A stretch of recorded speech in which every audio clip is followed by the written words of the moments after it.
I invite the Holy Ghost to Convido o Espírito Santo a assistir-nos ao examinarmos um princípio que pode ajudar nossas orações a tornarem-se mais significativas: o princípio de pedir com fé. Quero rever 3 exemplos de pedidos com fé em orações significativas e discutir o que podemos aprender com cada um deles. Ao falarmos da oração, enfatizo a palavra significativa. O simples ato de proferir uma oração é bem diferente de se oferecer uma oração significativa. Espero que todos já saibamos que a oração é essencial para o nosso desenvolvimento espiritual e proteção. Porém, nem sempre o que sabemos se reflete naquilo que fazemos. E mesmo que reconheçamos a importância da oração, todos podemos melhorar a consistência e a eficácia de nossas orações pessoais e familiares. O exemplo clássico de se pedir com fé é o de Joseph Smith e a primeira visão. Quando jovem, Joseph estava em busca da verdade sobre religião e leu os seguintes versículos no primeiro capítulo de Tiago. E se algum de vós tem falta de sabedoria, peça a Deus que a todos dá liberalmente, e não o lança em rosto, e ser-lhe-á dada. Peça-a, porém, com fé, em nada duvidando. Observem o requisito de pedirmos com fé, o que, para mim, significa não apenas verbalizar, mas fazer o dever duplo de suplicar e realizar, a exigência de comunicar e agir. Ao ponderar sobre essa passagem bíblica, Joseph retirou-se para um bosque próximo à sua casa para orar e buscar conhecimento espiritual. Observem as perguntas que orientaram o pensamento e a súplica de Joseph. Em meio a essa guerra de palavras e divergência de opiniões, muitas vezes disse a mim mesmo: que deve ser feito? Quem dentre todos esses grupos está certo? Ou estão todos igualmente errados? Se algum deles é correto, qual é e como poderei sabê-lo? Meu objetivo ao dirigir-me ao Senhor era saber qual de todas as seitas estava certa, a fim de saber a qual me unir. As perguntas de Joseph centravam-se não apenas no que ele precisava saber, mas também no que fazer. Sua oração não era simplesmente: qual igreja está certa? Ela era: a que igreja devo unir-me? Joseph dirigiu-se ao bosque para pedir com fé e estava determinado a agir. A verdadeira fé centraliza-se no Senhor Jesus Cristo e sempre leva à ação justa. O profeta Joseph Smith ensinou que a fé é o primeiro princípio da religião revelada e o alicerce de toda a retidão, e que também ela é o princípio de ação existente em todos os seres inteligentes. A ação em si não é fé no Salvador, mas agir de acordo com princípios corretos é um componente importante da fé. Por isso, a fé sem obras é morta. O profeta explicou ainda que a fé não é apenas um princípio de ação, mas também de poder em todos os seres inteligentes, tanto no céu quanto na terra. Assim, a fé em Cristo leva à ação justa, que aumenta nossa capacidade e nosso poder espirituais. Compreender que a fé é um princípio de ação e de poder nos inspira a exercer nosso arbítrio moral em consonância com as verdades do Evangelho. Convida à nossa vida os poderes redentores e fortalecedores da expiação do Salvador e amplia o poder que há em nós e nos torna nossos próprios árbitros. Há muito me comove a verdade de que a oração significativa exige tanto a comunicação sagrada quanto o trabalho sagrado. As bênçãos exigem esforço de nossa parte antes de as recebermos, e a oração, como um tipo de obra, é um dos meios indicados para a obtenção das mais elevadas de todas as bênçãos. Esforçamo-nos para ir em frente e perseverar na obra consagrada da oração após dizermos amém, e agirmos em relação ao que dissemos ao Pai Celestial. Pedir com fé exige honestidade, esforço, compromisso e persistência. Desejo ilustrar o que disse e também fazer-lhes um convite. É adequado que oremos pela segurança e êxito dos missionários de tempo integral em todo o mundo. É comum que em nossas orações roguemos para que os missionários encontrem pessoas e famílias preparadas para receberem a mensagem da restauração. Porém, irmãos e irmãs, a responsabilidade de encontrar pessoas para os missionários ensinarem é minha e sua. Os missionários são professores de tempo integral. Vocês e eu encontramos a quem ensinar. E vocês e eu, como missionários por toda a vida, não devemos orar para que os missionários façam o nosso trabalho.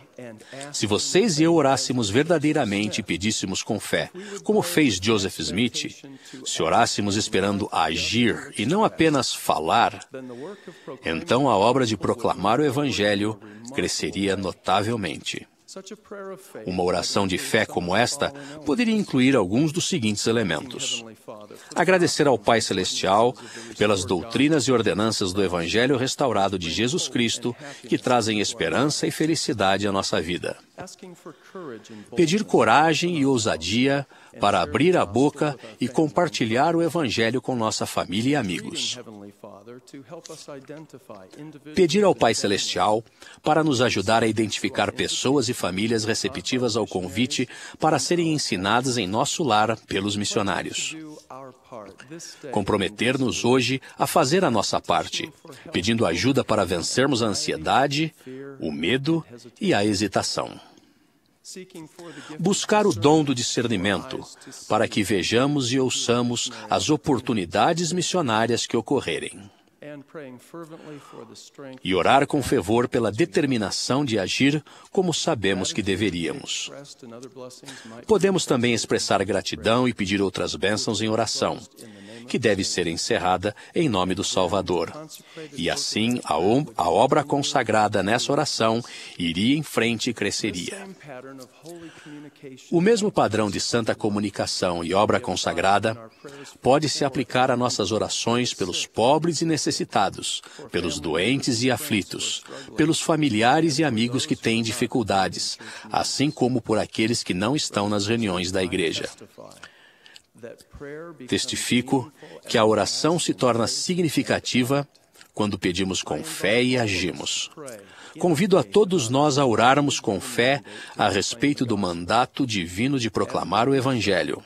Fazendo isso, prometo que as portas se abrirão e seremos abençoados por reconhecermos e agirmos quando surgirem as oportunidades. Meu segundo exemplo dá ênfase à importância de perseverarmos ao longo da prova da nossa fé.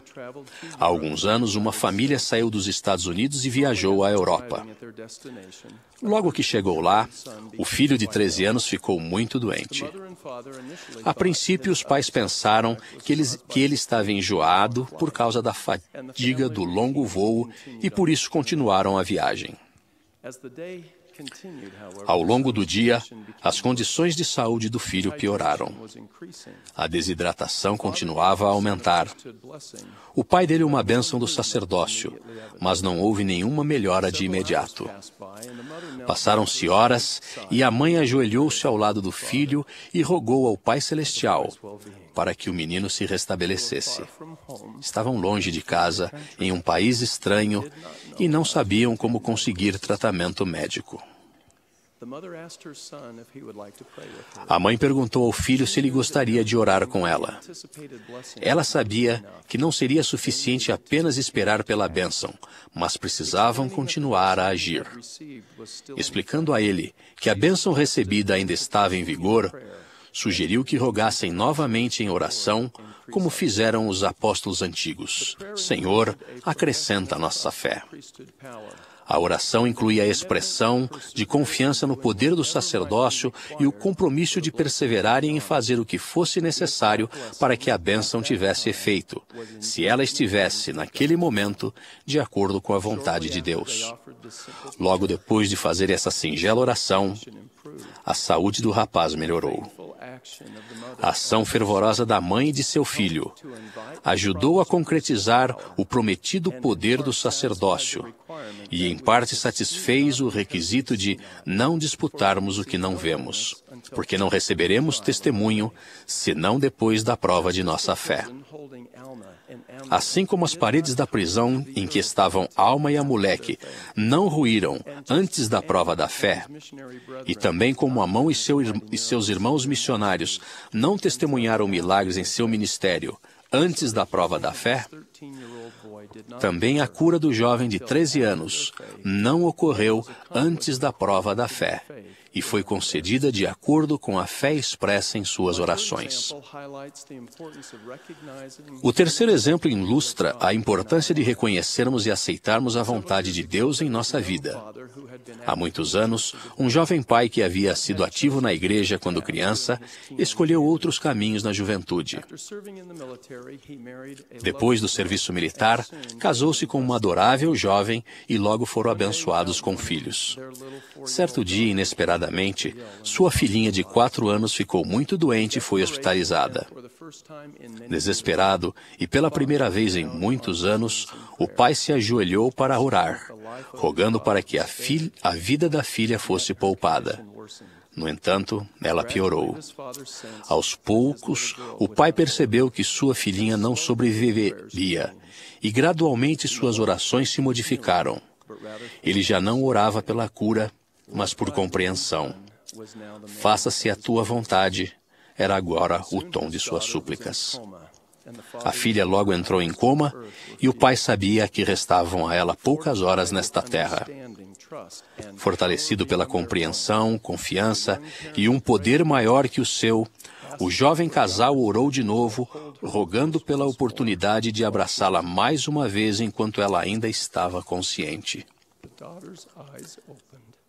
A filha abriu os olhos e estendeu os frágeis bracinhos aos pais para o abraço final. E assim ela partiu. O jovem pai sabia que suas orações haviam sido respondidas. Um Pai Celestial bondoso e compassivo havia confortado seu coração. A vontade de Deus se fizera e eles haviam obtido compreensão.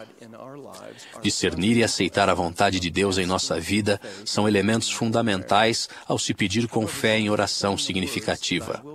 Entretanto, não é suficiente dizer seja feita a tua vontade. Cada um de nós precisa da ajuda de Deus para submeter a Ele a nossa vontade. A oração é o ato pelo qual a vontade do Pai e a vontade de um filho entram em sintonia. A oração humilde, sincera e persistente nos possibilita reconhecer a vontade do Pai Celestial e alinhar-nos com ela. E nesse particular, o Salvador deu-nos o exemplo perfeito ao orar no jardim do Getsemane, dizendo: Pai, se queres, passa de mim este cálice. Todavia não se faça a minha vontade, mas a tua. E posto em agonia, orava mais intensamente. Nossas orações não devem conter uma lista de desejos ou pedidos, mas devem assegurar para nós e para outros as bênçãos que Deus está desejoso de conceder de acordo com sua vontade e no seu tempo. Toda oração sincera é ouvida e respondida por nosso Pai Celestial, mas as respostas recebidas podem não ser as que esperávamos e podem não vir na hora e da maneira que desejamos. Essa verdade fica evidente nos 3 exemplos que apresentei hoje. A oração é um privilégio e um desejo sincero da alma. Podemos deixar para trás orações rotineiras e listas de pedidos e nos envolver em orações significativas, pedindo com fé e agindo, e perseverando com paciência na prova de nossa fé, reconhecendo e aceitando humildemente que seja feita a tua vontade e não a minha. Irmãos e irmãs, testifico da realidade e divindade do nosso Pai eterno, de seu Filho unigênito, o Senhor Jesus Cristo, e do Espírito Santo. Testifico que nosso Pai ouve nossas orações e as responde. Que cada um de nós se dedique com mais determinação a pedir com fé. tornando, desse modo, as orações verdadeiramente significativas. Assim oro em nome de Jesus Cristo. Amém.